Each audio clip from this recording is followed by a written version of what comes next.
ഒരു ട്യൂലിപ്പ് ലസാന്യ ഉണ്ടാക്കിയാലോ?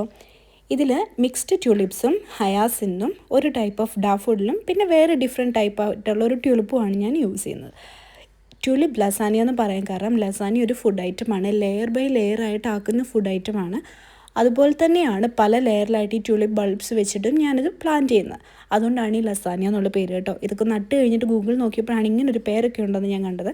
എന്തായാലും സംഭവം വളരെ സിമ്പിളാണ്. മണ്ണ് നിറയ്ക്കുന്നു, ഒരു ഡെപ്തിൽ വേണ്ട ട്യൂലിപ്പ് ബൾബ്സ് നടുന്നു, അതിനുശേഷം പിന്നെയും മണ്ണ് നിറയ്ക്കുന്നു, അടുത്തത് നടുന്നു, അതിന് മുകളിൽ പിന്നെയും ബൾബ്സ് വെക്കുന്നു, പിന്നെയും നടുന്നു. ഇതിന് ഏത് ഡെപ്തിൽ നടണം, എത്ര ഡിസ്റ്റൻസിൽ നടണം എന്നൊക്കെ ഈ പാക്കറ്റ്സിൻ്റെ പുറത്തുണ്ട് കേട്ടോ. അതൊക്കെ റെഫർ ചെയ്തിട്ടാണ് ഞാൻ നട്ടത്. ഇത് നടേണ്ടത് ബേസിക്കലി ഒരു ഒക്ടോബർ നവംബർ ടൈമിലാണ്. ഞാൻ നട്ടത് ഭയങ്കര ലേറ്റായിപ്പോയി. എന്തായാലും നമുക്ക് പൂ വരുമോ നോക്കാം. ഇതിൻ്റെ ഫുൾ വീഡിയോ എൻ്റെ ചാനലിൽ കിടപ്പുണ്ട്, എല്ലാവരും പോയി കാണണം. വീഡിയോ ഇഷ്ടപ്പെട്ടാൽ ലൈക്കും സബ്സ്ക്രൈബും ചെയ്യണം. Thanks for watching. Bye bye.